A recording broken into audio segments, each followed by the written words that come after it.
Hello student, आप सभी का स्वागत है आपके प्यारे से यूट्यूब चैनल में कोचिंग सेंटर में। और आज हम लोग देखने वाले हैं चैप्टर नंबर 1 काव्य खंड का हिंदी क्लास 12।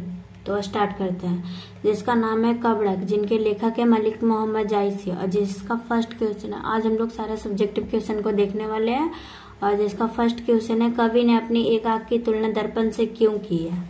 उसका उत्तर है, कवि ने अपनी एक आंख की तुलना दर्पण से इसलिए की है क्योंकि दर्पण स्वच्छ व निर्मल होता है। उसमें मनुष्य की वैसी ही प्रति छाया दिखती है जैसा वह वास्तव में होता है। कवि स्वयं को दर्पण के समान स्वच्छ व निर्मल भावों से युक्त मानते हैं। उनके हृदय में जरा सा भी कृत्रिमता नहीं है। उनके इन निर्मल भावों के कारण ही बड़े बड़े रूपवान लोग उनके चरण पकड़कर लालसा के साथ उनकी मुख की ओर निहारते हैं। Question number 2। क्वेश्चन नंबर 2 है, पहले कबड़क में कलंक, काच और कंचन का क्या तात्पर्य है।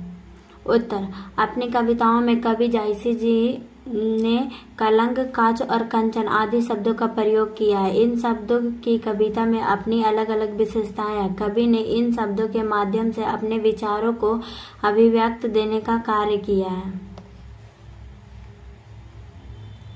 पहला शब्द कलंक, जिसका मतलब है कोयला होता है। जिस प्रकार काले धब्बे के कारण चंद्रमा कलंकित हो गया फिर भी अपनी प्रकाश से जग की रोशनी करते हैं, वैसे ही कवि कहते हैं ईश्वर ने उन्हें चंद्रमा की तरह अपने काव्य को प्रकाश पूरे संसार में फैला रहा है।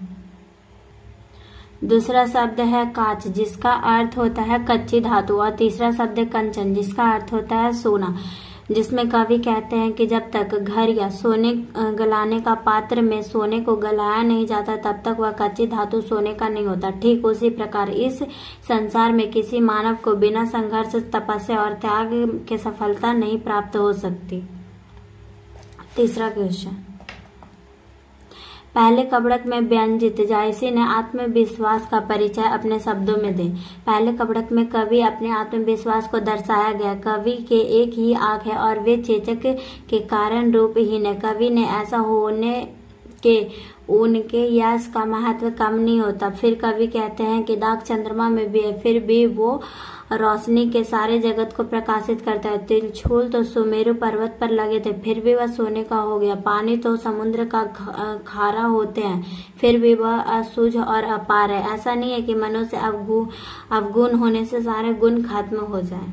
क्वेश्चन नंबर 4, कवि ने किस रूप में स्वयं को याद रखे जाने की इच्छा व्यक्त की है। उनकी इस इच्छा का मर्म बताएं। उत्तर, कवि कहते हैं कि एक दिन वह नहीं रहेंगे। जिस प्रकार फूल सड़कर नष्ट हो जाती है और उसकी खुशबू रह जाती है, ठीक उसी प्रकार कवि यह कहना चाहते हैं कि एक दिन ये कविता उनके पीछे रह जाएगा, जो लोगों को कवि के बारे में याद दिलाता रहेगा। कवि इस रूप में स्वयं को याद रखे जाने की इच्छा व्यक्त की है। Question number 5। क्वेश्चन नंबर 5, भाव स्पष्ट करें। जो लही अम्बही डाब न होई, तो लही सुगंध बसाई न सोई। उत्तर, प्रस्तुत पंक्तियां मलिक मोहम्मद जायसी द्वारा रचित महाकाव्य पद्मावत के अंश है, जिनमें कवि कहते हैं कि जब तक आम की नुकीली डाब मंजरी नहीं होती तब तक उनमें सुगंध नहीं आती है। क्वेश्चन नंबर 6, रक्त की लेई का क्या अर्थ है। उत्तर, रक्त की लेई का अर्थ खून और लेई का अर्थ गोंद होता है। अर्थात रक्त के लेई कहने में जायसी जी का अर्थ है कि जैसे लेई जो जोड़ता है, काव्य भी जोड़ता है। कवि इस काव्य को रक्त की लेई लगाकर जोड़ा, अर्थात कवि ने दिल की गहराई से एक एक शब्द को जोड़ जोड़ कर लिखा है, जिसे जो भी इस कविता को पढ़ेगा उन्हें प्रेम का पीरा का अनुभव होगा और कवि को 2 शब्दों में याद रखेगा। क्वेश्चन नंबर 7, मोहम्मद यही कवि जोरी सुनावा। यहाँ कवि ने जोरी शब्द का उपयोग किस अर्थ में किया। उत्तर, जोरी का अर्थ जोड़ जोड़कर। कवि ने जोड़ी का प्रयोग कई कथाओं में जोड़ जोड़कर और कई शब्दों में जोड़कर यह कथा लिख रहा हूँ की अर्थ में किया है। क्वेश्चन नंबर 8, दूसरे कबड़क का भाव सौंदर्य स्पष्ट करें। उत्तर, दूसरे कबड़क में कवि अपने काव्य और उनकी कथा सृष्टि के बारे में हमें बताते हैं। वे कहते हैं कि उन्होंने इसे रक्त की लेई लगाकर जोड़ा है। अब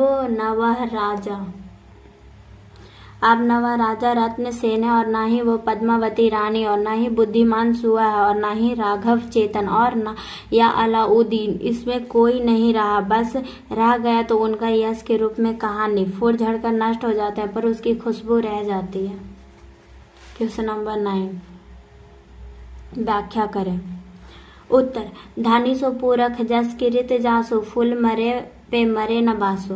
उत्तर, प्रस्तुत पंक्तियां जैसे लिखित कबड़क के द्वितीय भाग से उद्गृत की गई है। प्रस्तुत पंक्तियों के माध्यम से जायसी जी कहना चाहते हैं कि संसार में कोई नहीं रहता, सबको जाना है, पर मात्र संसार में उसकी कहानी ही रह जाती है।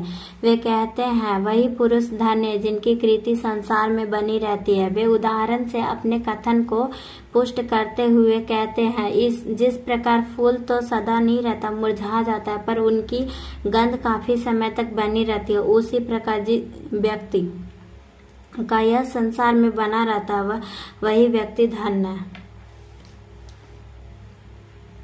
है। इसी के साथ हमारा ये चैप्टर समाप्त हो गया, और मिलते हैं कल एक नेक्स्ट चैप्टर में, चैप्टर नंबर 2। आज के लिए इतना ही, फिर मिलते हैं कल एक नई वीडियो के साथ। तब तक के लिए बाय बाय।